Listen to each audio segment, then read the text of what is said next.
aujourd'hui c'est un tuto make-up que je vais vous présenter et en fait c'est un tuto qui m'a été inspiré par une fille que je suis sur Instagram. J'ai trouvé le tuto merveilleux et en fait j'ai beaucoup aimé son tuto, alors je l'ai reproduit avec du bleu et non du noir.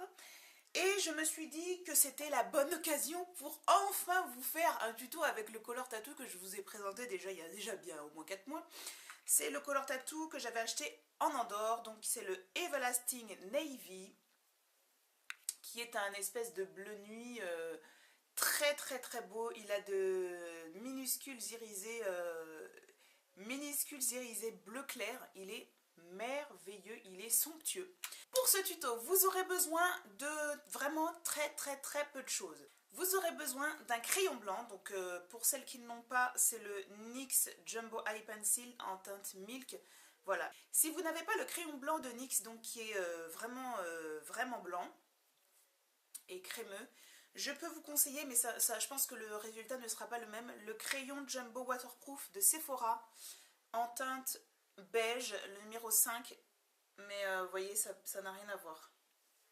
En alternative, hein, en attendant que vous ayez un crayon blanc, je peux vous conseiller celui-ci. Donc vous aurez besoin d'un crayon blanc, d'une base crémeuse, donc vous pouvez très bien prendre un color tattoo, enfin une base crémeuse hein, que vous avez à la maison, ou simplement un crayon très crémeux, mais de la couleur que vous désirez faire votre maquillage. Donc ici moi j'ai le Scandalize de Rimmel en teinte Deep Blue. Vous aurez ensuite besoin de votre couleur de transition, donc pour fondre le bleu avec votre touche lumière. J'ai le Cocoa Beer de Makeup Geek, donc qui est un fard de transition idéal pour les peaux noires. Il est, moi je l'utilise très régulièrement comme fard de transition parce que c'est un fard idéal. Si vous n'avez pas le fard de transition de Makeup Geek, vous pouvez prendre l'autre de Makeup Geek qui est le Country Girl. Donc vous voyez, c'est pas la même chose, hein. C'est pas du tout les mêmes couleurs. Lui il a vraiment un côté marronné et lui il a plus un côté rosé. Voilà.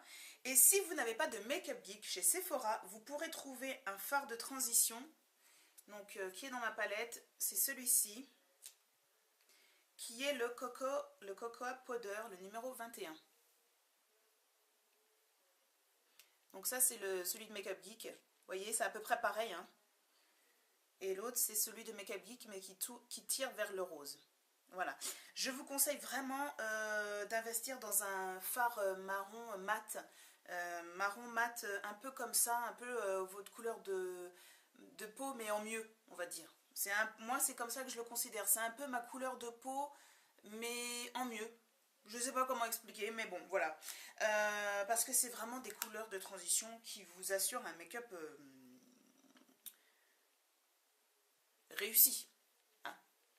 Vous aurez ensuite besoin d'un fard donc, qui se rapproche vraiment de la couleur crème que vous avez mis en base. Donc ici, moi, j'ai utilisé un fard de Kiko. Donc vous savez, les nouveaux fards Kiko qui sont clipsables. Donc j'ai pris le numéro 283, donc qui est un bleu mat. Et ensuite, pour le blanc, j'ai pris dans ma palette Rock Forever de Make Up For Ever. J'ai pris ce fard blanc. J'ai pas beaucoup de fard blanc en ma possession et moi j'ai opté pour celui-ci de tous les fards que j'ai parce que j'ai l'impression qu'il est beaucoup plus lumineux. Et pour faire le contraste avec le foncé et le blanc, il fallait un fard très lumineux. Et ensuite, vous aurez besoin de votre touche lumière. Et moi, en touche lumière, j'ai pris le fard Liège, donc de Boho Green Révolution. Voilà. Donc vous voyez, vous n'avez pas vraiment besoin de beaucoup de choses. Bien entendu, refaire vos sourcils, les redessiner et faire votre teint. Et avoir ensuite une jolie petite bouche avec des rouges à lèvres que j'aime beaucoup. Donc là, j'ai utilisé en base, j'ai utilisé le 507 de Kiko qui fait partie de la gamme Lucious Cream Lipstick, il me semble. Et ensuite, en coin interne de la bouche, j'ai mis le numéro 5 de Rimmel by Kate. Voilà. Donc ce sont les Lasting Finish by Kate. J'ai ensuite fait mon teint avec mon petit chéri, vous l'avez vu dans la vidéo, il est magnifique celui-ci, il faut que je vous fasse une revue dessus. J'ai fait mes cernes avec mes 2 autres petits chéris d'amour, il faut que je vous les présente dans ma vidéo. Je vais vous laisser avec le tuto, j'espère que ça vous plaira et qu'il ne sera pas trop compliqué. Normalement, vous voyez, c'est vraiment, vous regarderez le tuto, c'est vraiment pas compliqué, il faut juste avoir les bons pinceaux, de quoi blender, vraiment mélanger les couleurs ensemble, de quoi juste poser les couleurs. Vous utilisez vos doigts, mais il faut vraiment un pinceau blender, voire 2, voire 3. Mais il vous faut vraiment au moins 3 pinceaux blender, mais ça c'est vraiment indispensable pour se maquiller, les pinceaux blender. Donc voilà. Donc je vous laisse avec le tuto. A tout de suite.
Voyons ce que ça donne.